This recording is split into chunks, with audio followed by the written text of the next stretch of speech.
Kasalanan ko ang lahat kung bakit nagkaganyan ka. Mawawala rin to. Masakit pa ba, ate? Sa susunod, hindi ko napipilitin na sumama sa inyo ni nanay para hindi ka na mapahamak sa akin ulit. Tsaka huwag ka mag-alala. Magtatrabaho ako para masaya na tayong lahat.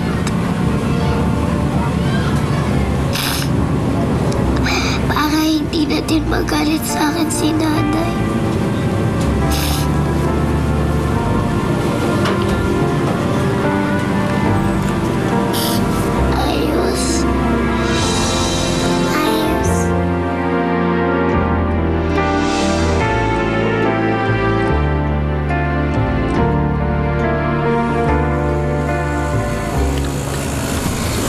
Ito na po yung tubig na panghugas nyo. Tapos nagwalis na rin po ako sa labas. May papagawa pa po ba kayo, Nay? Iwan mo na yan dyan. Umakit ka na sa kwarto, magligpit ka ng gamit mo doon. Nay, galit pa rin po ba kayo sa akin? Sinabi nang umalis ka na eh. Sige na. Sige po. Kung may kailangan po kayo, tawagin nyo lang po ako, ha?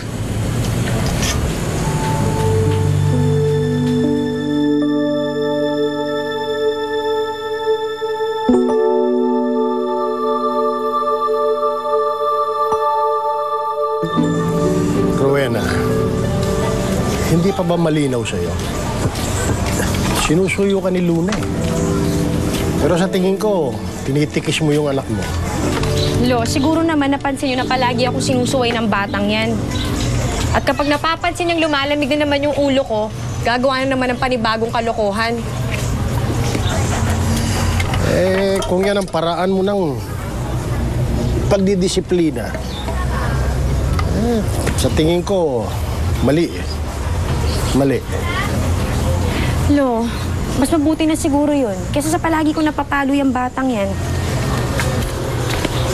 Matanong nga kita, Rowena. Paano kung halimbawang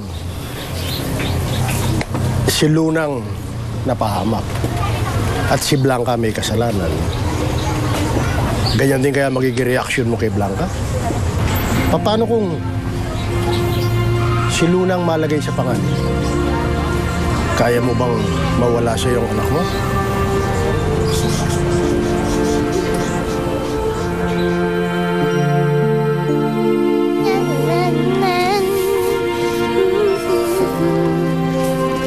Uy! Ganda! Ale, ale! Pahingi po, isa. Kaya na wala akong pera. Paano naman yan? Lugi naman ako. Sige na po, isa lang. Gusto niyo pa sumayaw ko? Sige nga. Ha? Ang galing naman ng batang ito. Wow! Buti na lang, bibo ka. Sige. Pero isa lang, ha? Okay po. Maraming salamat po. Okay.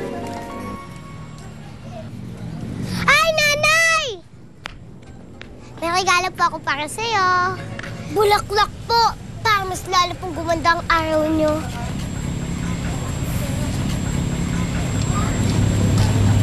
Salamat.